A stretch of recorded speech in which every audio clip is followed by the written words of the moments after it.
No direito ambiental, nós vamos ter a participação da nossa aliada Luciana Gil Ferreira, do aliado Bichar Advogados do Rio de Janeiro. No direito de propriedade intelectual, nós vamos ter a participação da Gabriela Leves Salerno, do escritório Montauri Pimenta Machado e Vieira de Mello Advogados, nosso aliado também do Rio de Janeiro e especializado em propriedade intelectual. Eu peço desculpas a vocês pelo pequeno atraso no início desse webinar e já passou a palavra a primeira das nossas palestrantes que vai fazer a sua apresentação. Durante as apresentações, vocês podem e devem encaminhar as suas perguntas através do chat. A Larissa Costa, nossa gerente de marketing, vai compilar essas perguntas e, ao final das duas apresentações, vai encaminhá-las às palestrantes. Muito obrigado a todos. Vamos começar de verdade. Olá, bom dia a todos. É um prazer poder dividir um pouquinho com vocês os desafios que hoje enfrentamos na área ambiental. Mas antes de iniciar, gostaria de agradecer à LAI, agradecer ao presidente Ricardo Vieira, que está aqui nos assistindo. Obrigadas aos aliados presentes. É um prazer. E como o Celão já adiantou, qualquer dúvida, comentário, fiquem à vontade para fazer no chat, que a ideia é, ao final, a gente conseguir responder um pouquinho das dúvidas de cada um. Bom, a gente tem pouco tempo e os reflexos da pandemia área ambiental são muitos. Então, tentei informação breve e dividir o meu painel em 3 tópicos principais. Tentei trazer um pouquinho das maiores dúvidas e questionamentos que os nossos clientes apresentam e com competência para legislar. Então, as condições de suspensão de prazos vai variar muito de acordo com cada local. Com relação ao atendimento presencial, esse foi uniforme, claro, estamos em meio à pandemia, né, com o intuito de evitar aglomerações, então não ocorre hoje qualquer atendimento presencial em nenhum órgão ambiental. Então, nisso não há qualquer diferenciação. Agora, com relação à previsão dos prazos em si, o que está suspenso, o que não está, e como fazer o protocolo e a entrega dos documentos, é o que hoje traz maior insegurança jurídica. E isso por quê?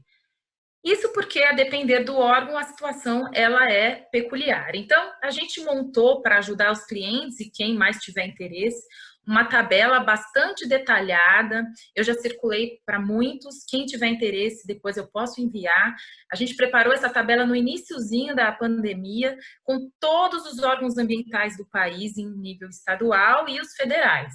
E trazendo ali as normas de cada um, explicando exatamente como estão as condições de suspensão de prazo, no intuito de ajudar o dia a dia, a rotina de entrega dos prazos em âmbito administrativo. Então, vai ser um prazer depois dividir. Também posso dividir a apresentação que a gente preparou para esse evento. Eu não vou colocar aqui porque eu achei que atrapalha um pouco, mas quem tiver interesse também a gente pode enviar. Bom, com relação ao protocolo em si, que os clientes falam, poxa, Luciana, se a gente não consegue ter o atendimento presencial, como é que eu faço o protocolo? Não preciso mais protocolar? Precisa. E aí você tem que se socorrer à legislação de cada estado para avaliar como ela está. Muitos órgãos ainda estão recebendo perguntas, até documentos por e-mail. Eu fiz recentemente reuniões com o IBAMA, que funcionam muito bem pela plataforma online. Então, os órgãos continuam trabalhando. A gente sente uma certa dificuldade com os órgãos estaduais, no contato, mesmo por e-mail. Mas isso, de novo, né, varia muito a situação de cada órgão, a realidade de cada órgão. Então, a maior dificuldade é como fazer para protocolar. Bom, vamos lá. Rio e Minas, por exemplo, não vou detalhar aqui todos os estados para vocês, porque a gente demoraria muito tempo, mas Rio e Minas, um dos estados mais demandados, né? A suspensão de prazo ela é expressa na legislação. Então, isso não seria uma dúvida. Agora, São Paulo é muito curioso. São Paulo tem uma legislação própria que chama decisão de diretoria, uma normativa da CETESB, que diz que os prazos poderão ser enviados por correio via AR. Por outro lado, quando você acessa o site da CETESB, tem lá uma informação de que os prazos estão suspensos. Afinal, o que fazer? É claro que nessa situação, a nossa recomendação é manda por correio, manda por e-mail, de todos os jeitos possíveis para ressaldar. Mas existe sim uma insegurança em São Paulo, e é curioso, porque São Paulo é o estado que está muito atuante, né? O governador está muito focado em evitar aglomerações, mas a gente tem esse descompasso nas orientações do órgão. Uma outra curiosidade em São Paulo é que foi, para quem tem mais afeto aí às questões de resíduo, de uma forma geral, a gente teve uma legislação recente, outra decisão de diretoria, em que fala que o sistema de logística reversa, que é aquele em que os resíduos retornam à cadeia, eles deverão continuar investindo nos catadores, nas cooperativas, então eles continuam recebendo o valor que eles recebiam na época em que estava tudo funcionando normalmente, mas os prazos das metas do sistema de logística reversa ficam suspensos. Eu quis trazer isso porque eu não estava comentando sobre esse tema, mas muitos agora estão me perguntando como é que está a situação de resíduos no meio à pandemia. Então, só uma observação, outra curiosidade de São Paulo, que a gente tem essa normativa recente. Para quem quiser aprofundar, eu fico à disposição, porque esse assunto vai longe. Um outro ponto interessante é com relação à renovação das licenças ambientais. Para quem não conhece, a gente tem uma situação em que quando do vencimento da licença, é necessário fazer um pedido da renovação com 120 dias de antecedência. Ao fazer esse protocolo da renovação, você tem a licença automaticamente renovada, até o órgão ambiental indeferir. E a gente tem muito essa pergunta também. Luciana, como é que eu faço se o meu protocolo é exatamente no período em que está tudo suspenso, no período da pandemia? A minha resposta é a mesma. Vamos olhar o órgão estadual local e identificar como que a legislação prevê. Nesses casos, a maior parte dos órgãos do Nordeste, por exemplo, estão dizendo lá, olha, está suspenso, não se preocupe em protocolar o pedido de renovação nesse período, porque ele vai ser considerado até o retorno dos prazos. Então, eu estou trazendo esses exemplos, mas para mostrar para vocês que realmente é uma realidade que vai variar muito.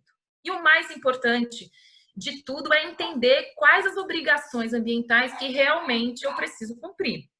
Então, quando você tem a sua fábrica operando normalmente e ela está vinculada a condicionantes e a controles ambientais, eu posso responder ao órgão que alguns controles são impossíveis de cumprir nesse período de pandemia, afinal os prazos estão suspensos?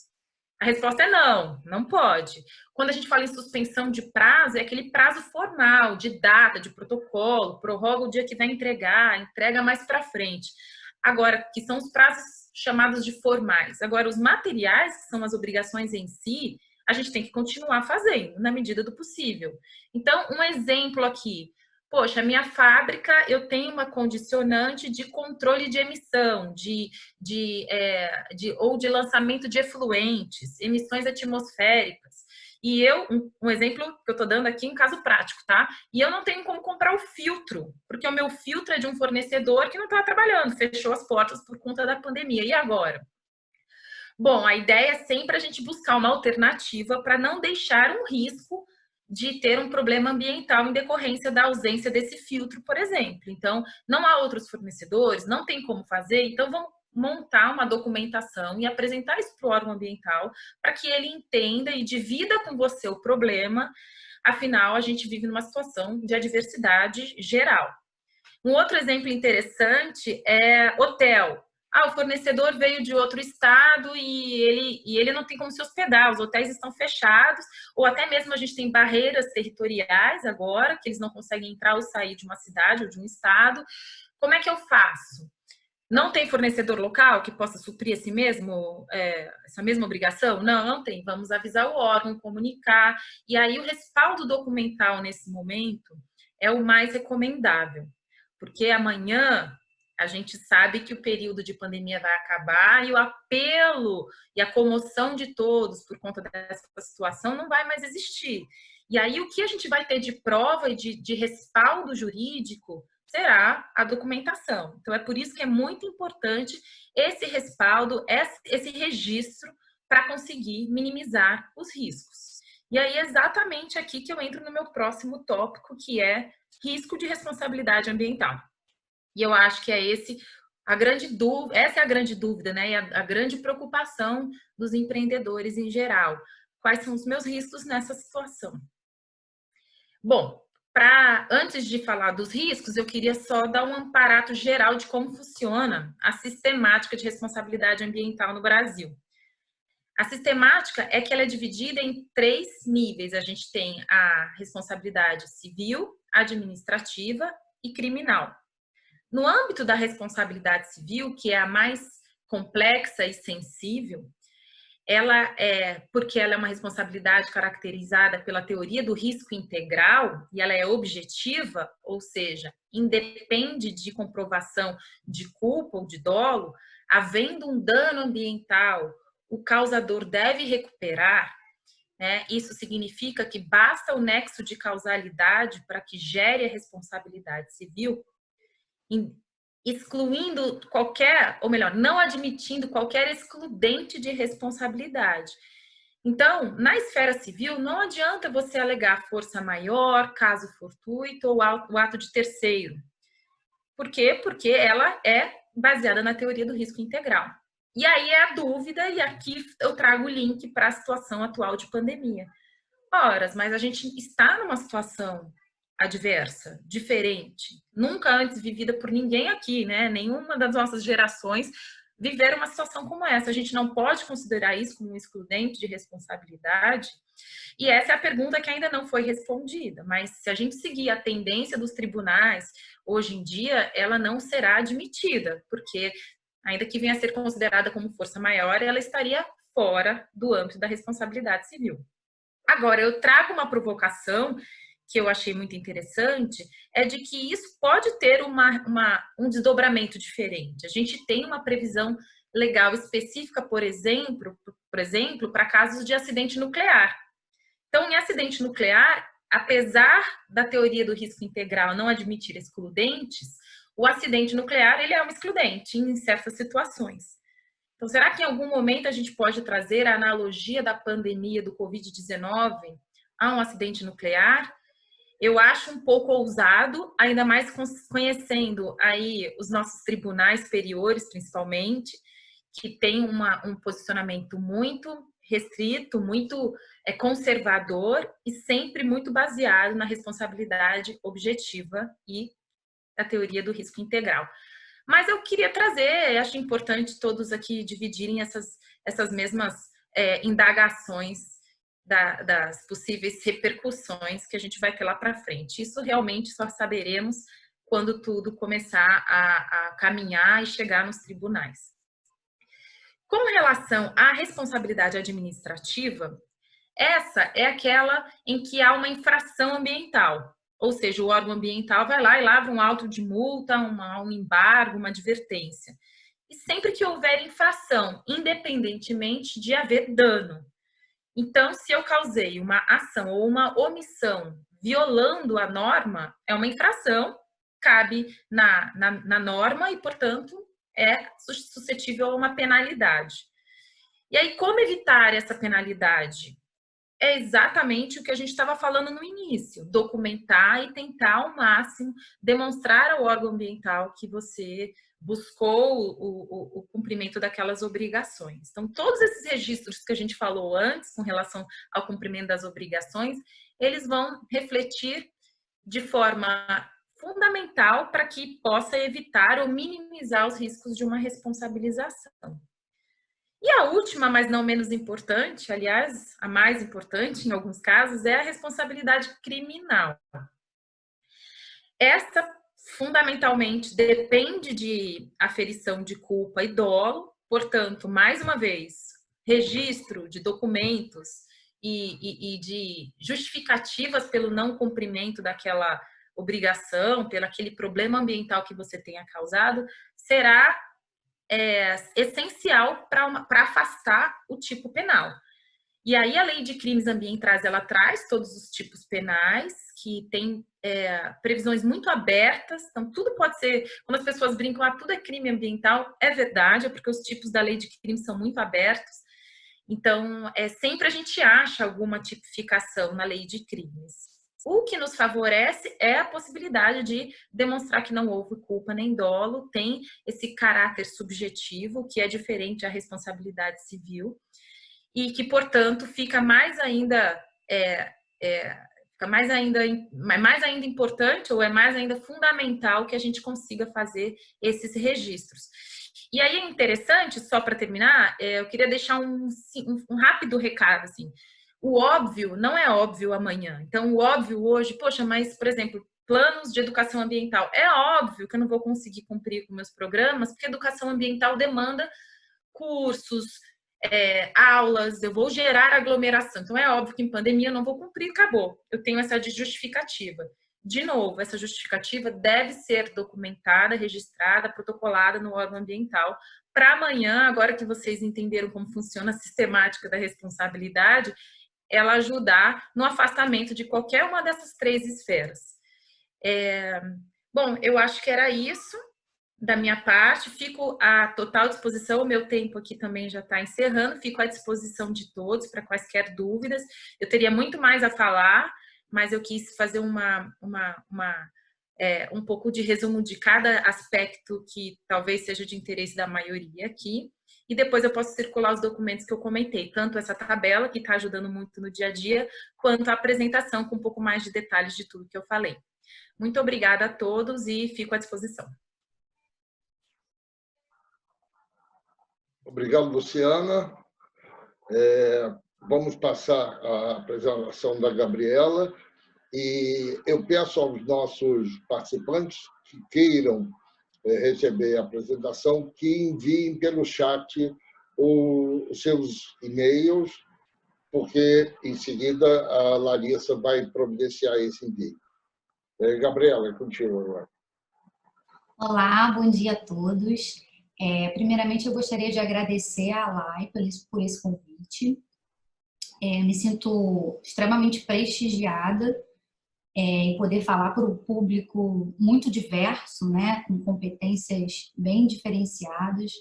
Normalmente, na área de PI, nós temos eventos mais fechados, em que falamos para especialistas da área.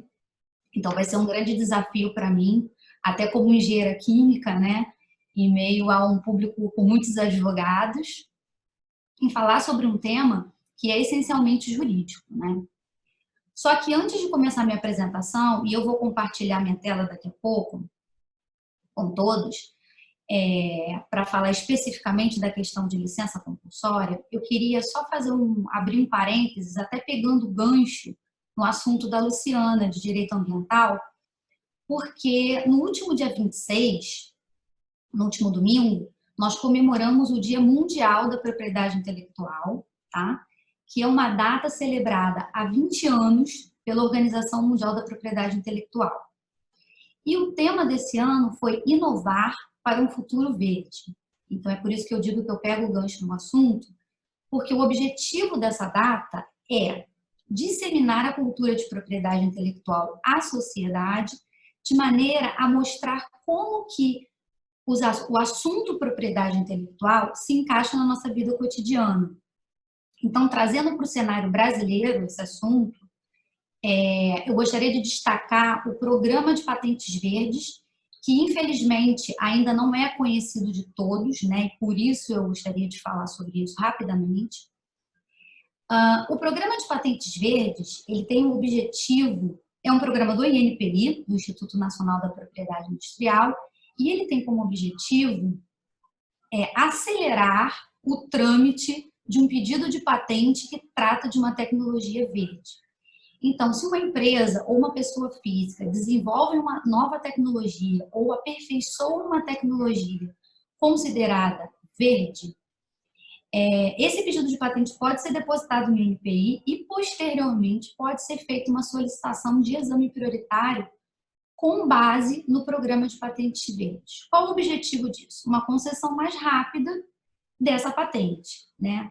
O INPI ele vem trabalhando para reduzir esse tempo de concessão, principalmente no último ano, com um projeto novo chamado Projeto de Combate ao Backlog, mas no momento atual ainda leva-se um tempo muito grande para que uma patente seja concedida no Brasil.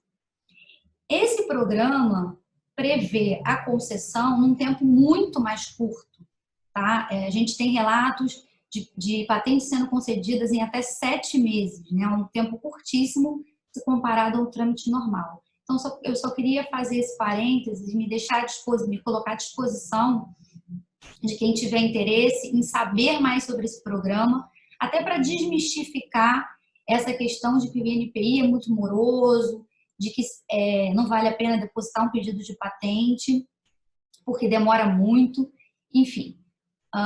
Eu me coloco à disposição para explicar, é um trâmite extremamente simples e traz muitos benefícios, principalmente em épocas como essa, né, de pandemia, e fazendo com a questão do risco ambiental. Bom, eu agora vou compartilhar minha tela com a apresentação, uma breve apresentação que eu preparei, entrando no tema da licença compulsória. Eu queria destacar aqui que os impactos da pandemia nos direitos de propriedade intelectual são vários, em todas as frentes da propriedade intelectual. Eu vou me ater à questão de patentes, até por ser a área em que eu me especializo, né? Eu não fiz uma apresentação muito longa, mas eu sou engenheira química, especializada principalmente em patentes da área farmacêutica. E ainda dentro de patentes, falar de um tema extremamente complexo e que causa muita controvérsia, que são as licenças compulsórias, né? Então, começando do começo, né, eu queria falar que, em palavras muito simples, o que seria a licença compulsória de uma patente? Nada mais é do que a licença obrigatória dos direitos conferidos pela patente ao seu titular. O que significa isso? O titular continua tendo os mesmos direitos conferidos a ele pelo Estado, só que, ao invés de fazer uso desse direito de maneira voluntária, ou seja, licenciar voluntariamente e fazer o seu uso de excluir terceiros, ele fica condicionado a licenciar obrigatoriamente os seus direitos mediante o cumprimento de diversos parâmetros, né, a observação de diversos parâmetros para que isso aconteça. Tá? Então, eu queria destacar também aqui que existe um termo que é incorretamente utilizado, que é o termo quebra de patente. Principalmente quando houve a licença compulsória do Efavirenz, que é um medicamento usado no tratamento de AIDS, em 2007, esse termo foi amplamente utilizado e ele acabou perdurando. Então, toda vez que se fala em licença compulsória, acaba-se erroneamente utilizando esse termo, né? E exatamente pelo motivo que eu falei, que ele não deve ser utilizado. Porque essa patente, ela continua vigente, ela não é anulada, ela não é extinta. A única questão é que o titular é obrigado a licenciar os direitos conferidos por essa patente. Então, vamos lá. A Lei da Propriedade Industrial, ela tem nos artigos 68 a 74 a fundamentação legal para uma licença compulsória de patente. Eu não vou me ater a explicar cada um desses artigos, porque eu não teria tempo e eu gostaria de focar em específico em um artigo que eu vou mostrar daqui a pouco, mas só resumindo rapidamente, esses artigos, eles versam sobre situações que ensejam a licença compulsória, quem pode requerer essa licença, como é o trâmite para o requerimento e que pode resultar na concessão da licença, como é a remuneração ao titular da patente, havendo, né, a concessão da licença compulsória. Mas, até pelo tema, né, que são os impactos da pandemia nas patentes, especificamente, eu gostaria de me ater ao artigo 71, porque o artigo 71 é o que diz, né, eu transcrevi ele aqui de propósito, porque ele tem vários pontos que eu gostaria de abordar durante essa apresentação. Então, ele diz que nos casos de emergência nacional ou interesse público, declarados em ato do Poder Executivo Federal, desde que o titular da patente ou seu licenciado não atenda a essa necessidade, poderá ser concedida de ofício licença compulsória, temporária e não exclusiva, para a exploração da patente, sem prejuízo dos direitos do respectivo titular. Então, nós, obviamente, notoriamente, estamos em uma situação de emergência nacional, né? Mas é importante destacar essas partes que estão sublinhadas no artigo. A licença compulsória, de acordo com o artigo 71 da LPI, ela só pode ser concedida se o titular não atender à necessidade do país. Tá? Ela é temporária, então, havendo a concessão da licença, é estipulado o tempo, é estipulado remuneração, ela não é exclusiva, como eu já havia dito, ou seja, o titular da patente ele continua tendo direito a licenciar de maneira voluntária e fazer o uso que a patente lhe confere, e aí, portanto, por isso que se diz que é sem prejuízo dos direitos do titular. Existe também um decreto, que é o 3.201, que regulamenta a concessão de licenças compulsórias nesses casos previstos no artigo 71, que são os casos, novamente, emergência nacional e interesse público. Pois bem, o que acabou acontecendo assim que foi decretado a situação de emergência em saúde através da Lei 13.979, alguns projetos de lei foram propostos, né, por deputados, em sua maioria deputados federais, e aqui eu trouxe 3 para que a gente pudesse discutir as implicações caso eles tenham aí um desenvolvimento e consigam os seus objetivos. Então, o primeiro projeto de lei ele é muito simples, é da deputada Jandira Fegali. Ele prevê que a licença compulsória ocorra durante o estado de emergência em saúde, que é o que nós estamos vivendo atualmente, decretado por essa lei 13.979. Ele não propõe nenhuma modificação na LPI, então a lei ela já é bem robusta em relação a todas as previsões vinculadas a uma licença compulsória. Então, aparentemente, ele não tem nem muito objeto, né? Só que, na sequência, veio o projeto de lei 1.320, que propõe a alteração do artigo 71. Então, por isso que eu fiz questão de transcrever esse artigo, para que vocês entendam quais os riscos que esse projeto de lei pode trazer ao país, né? Então, por exemplo, esse PL, ele propõe que também pedidos de patente, e não apenas patentes concedidas, possam ser licenciadas compulsoriamente. E ainda traz o ônus para o INPI de publicar uma lista de pedidos de patente e patentes concedidas relacionadas a essa matéria, ou seja, tratamento, profilaxia, enfim, tudo que estiver relacionado ao novo coronavírus, né? Ele prevê licença compulsória automática, ou seja, aquela previsão do artigo 71 de que só será concedida uma licença compulsória nos casos em que houver ficar comprovado que o titular da patente não tem condições de atender às necessidades do país, isso não aconteceria, porque ela seria concedida de maneira automática. Além de tudo, o PL propõe fixar a validade da licença durante todo o período de emergência em saúde pública e fixar a remuneração do titular da patente em 1,5% sobre o preço de venda ao poder público. Então, parâmetros que normalmente pela LPI são negociados entre as partes, aqui especificamente em caso de emergência nacional, entre o governo e o titular da patente, eles passam a ser fixados de acordo com a proposta desse projeto de lei.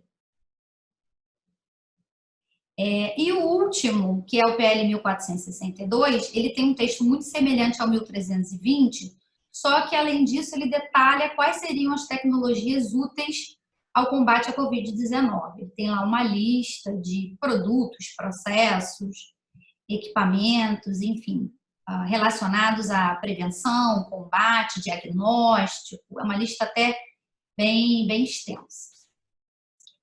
Nós não temos nenhuma notícia de que esses projetos de lei tenham avançado, né? Até ontem eu verifiquei e nada ainda teve prosseguimento, mas isso pode ter implicações sérias, né, para o país em várias áreas. Antes de eu falar dos riscos, eu queria trazer aqui um histórico de pedidos de licença compulsória no Brasil, né? Isso aqui dentro dos termos do artigo 71, ou seja, emergência nacional ou interesse público. Todos esses têm relação com declaração de interesse público, tá? Nenhum deles como emergência nacional, que seria o caso atual, né? Mas ainda não temos nenhum pedido. Porque é um dispositivo legal que está amplamente amparado pela LPI, mas ele deve ser usado em caráter de exceção, né? Então, eu trouxe aqui os exemplos de 4 fármacos em que foram pedidos licença compulsória, houve pedido de licença compulsória através de uma declaração de interesse público. E eu gostaria de destacar que em todas as situações, apenas a situação do Efavirenz, que ocorreu em maio de 2007, né, no ano de 2007, mas a licença compulsória foi concedida no mês de maio. Fora esse caso, todos os pedidos não levaram à concessão de uma licença compulsória de fato. Ou seja, houve um acordo, na maior parte deles, relacionado a questões de preço entre governo e titular da patente. Então, foram no total 6 casos, né? Sendo que apenas um deles teve, de fato, a licença compulsória concedida. Esse caso foi muito emblemático, né? A mídia noticiou muito na época, apesar de já ter muito tempo, eu imagino que a maioria das pessoas se lembrem disso. Ele é um medicamento antirretroviral usado no tratamento de AIDS, assim como todos os outros que estão elencados aqui nessa tabela. E o governo não conseguiu chegar a um acordo de preço com a Merck, que era a titular da patente do Efavirenz. Portanto, foi estabelecida uma licença compulsória não exclusiva, né, de caráter não exclusivo, fixada num período de 5 anos, com um percentual de 1% de royalties, de pagamento de royalties ao titular da patente. Tá? Eu queria só destacar isso como curiosidade, porque pode ficar parecendo que isso acontece com muita frequência. Não é verdade. A última tentativa de pedido de licença compulsória foi em 2008, com o tenofovir, que é da Gilead, né, da farmacêutica Gilead. Isso já tem 12 anos, então é de fato um dispositivo legal para ser utilizado em caráter de exceção. Tá? E aí eu chego aqui no ponto principal, que são os riscos aos direitos dos titulares de patentes, caso licenças compulsórias venham a ser concedidas de maneira indiscriminada e arbitrária, né? O principal deles, insegurança jurídica, né? As empresas detentoras de patentes podem se sentir desconfortáveis quando há sempre uma tentativa de alteração de legislação, tentativa de modificação da forma como a licença compulsória já é tratada no país. É importante falar que toda legislação que trata de licença compulsória no Brasil, ela é considerada extremamente robusta, até se comparada a legislações que versam sobre o mesmo tema em outros países, como, por exemplo, os Estados Unidos. Nós temos previsão legal para diversas situações, lá, por exemplo, eles não têm. Então, em princípio, não tem a necessidade de alterar a lei, né? E essa insegurança jurídica causada em um momento como esse, de muita sensibilidade, um momento de pandemia, né, sem precedentes na história, pode trazer perdas de interesse no mercado nacional, tá? Não só no setor farmacêutico, mas em todos os setores, porque a falta de estabilidade, né, legal para o exercício dos direitos da propriedade intelectual pode fazer com que empresas reduzam o interesse em investimentos, principalmente relacionados à área farmacêutica, mas não apenas relacionados à área farmacêutica. E, além de tudo, desestimula a inovação, porque a patente nada mais é do que um mecanismo de troca entre o Estado e a empresa, ou, enfim, o titular da patente, né? Pode ser uma empresa, pode ser uma pessoa jurídica. É sempre um mecanismo de troca. O titular da patente, ele recebe por 20 anos o direito de exclusividade, o direito de excluir terceiros em relação àquela tecnologia nova ou aperfeiçoada que foi desenvolvida. Em compensação, após esse tempo, ele devolve esse conhecimento à sociedade e isso gera um ciclo vicioso, né? Um ciclo virtuoso da inovação no país, né? Esse ciclo pode ser quebrado com medidas de licença compulsória feitas de maneira não correta dentro do que já é previsto legalmente, feito de maneira arbitrária, baseado numa ansiedade, né, que a pandemia tem gerado em todos os setores, inclusive na área de propriedade intelectual. E aí, eu chego aqui a algumas conclusões, e depois abro para discussão, claro, que não deveria haver uma necessidade de tratar esse assunto com tanta urgência. Isso porque eu faço aqui uma observação de que a maioria das moléculas testadas no tratamento à Covid-19 são moléculas muito antigas, tá? Hidroxicloroquina, por exemplo, está em domínio público, né? Não há necessidade de correria e de ansiedade em pensar em licenciar compulsoriamente patentes que ou já expiraram ou que nem sequer existem, né? Então tem que haver muito cuidado no tratamento desse assunto para que isso não impacte em muitos setores e traga prejuízos ao país. Uma outra coisa interessante de ser dito é que uma licença compulsória ela não permite a rápida transferência de tecnologia. O que eu quero dizer com isso? Ok, foi licenciado compulsoriamente o objeto de uma patente. Só que o titular da patente, e aí vamos dar um exemplo aqui dos medicamentos, né, que são sempre o maior alvo desse tipo de licença, só o fato dessa patente ter sido licenciada compulsoriamente não significa de forma alguma que o governo está preparado para fazer essa produção rápida, né?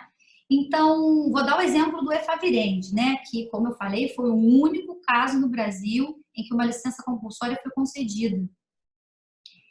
Demorou 2 anos para que o laboratório Farmanguinhos da Fiocruz conseguisse produzir esse medicamento.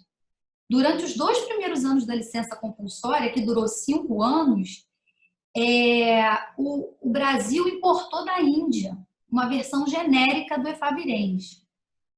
Tá? Então, correr com a concessão de licenças compulsórias não significa que vai haver uma suficiente supressão da necessidade do país, né? Bom, então, o governo deveria tomar decisões cautelosas, baseadas em estudos técnicos e econômicos, para não trazer esses prejuízos que eu estou mencionando aqui. Porque, por exemplo, dentro dessa questão de concessões arbitrárias de licenças compulsórias, pode haver, inclusive, barreiras para a importação desses medicamentos, né? As empresas podem, por perda de interesse e com receio de que, ao importar esses medicamentos, o Brasil, com as empresas nacionais que têm, façam uma engenharia reversa e comecem a produzir localmente, pode ser que não haja interesse de importação, e aí nós ficaremos desabastecidos em medicamentos no meio de uma situação tão complexa como a que estamos vivendo. E, por fim, a questão da segurança jurídica, né? Eu já falei no slide anterior, mas só para reforçar, que deve ser assegurado às empresas que não haverá constantes alterações legislativas, para que elas continuem investindo em pesquisa e inovação do Brasil e a gente mantenha o ciclo virtuoso que eu comentei inicialmente. Bom, era isso que eu queria passar para vocês. Eu gostaria de mais uma vez agradecer a diretoria da ALAI. Agora eu vejo que o Ricardo conseguiu se conectar, felizmente. Agradeço ao Ricardo. Também gostaria de parabenizar a minha colega Luciana pela excelente palestra. Eu que não sou especialista na área de direito ambiental, eu consegui entender perfeitamente todos os impactos e fiquei muito surpresa com a quantidade de implicações que isso tem nas questões ambientais. Eu não poderia prever que haveria tantos desdobramentos, né? Então, parabéns, a sua apresentação foi muito interessante. Obrigada a todos. E fica Obrigada, Gabriela. Perguntas, tá? Bom, a Renata Menezes nos solicitou as 2 apresentações por e-mail. Então, eu preciso, por favor, que vocês me disponibilizem isso para que eu possa enviar para ela. E se tiver mais alguém também interessado nas apresentações, por favor, me mandem um e-mail no chat para que eu possa compilar isso e fazer o envio mais tarde. No mais, nós estamos sem perguntas até então. O Ricardo nos ouve?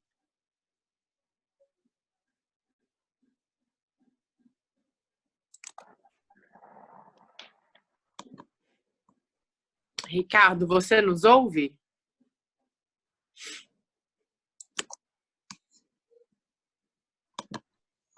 Oi, Ricardo. Acho que ele está com algum problema com a conexão dele. Bom, sendo assim, eu peço desculpas. O nosso presidente, Ricardo Vieira de Mello, não pôde participar hoje desse webinar. Eu encerro por aqui e convido todos vocês para o nosso próximo webinar, que será na terça-feira, dia 5 de maio, nesse mesmo horário, de 11 horas, e vai tratar dos temas societários e de contratos nas empresas vis-à-vis a pandemia da Covid. Eu agradeço a todos pela participação hoje. Espero revê-los na terça-feira que vem. Muito obrigado e até a próxima. Até a próxima. Obrigada, Ceilão. Obrigada. Tchau, tchau. Obrigada.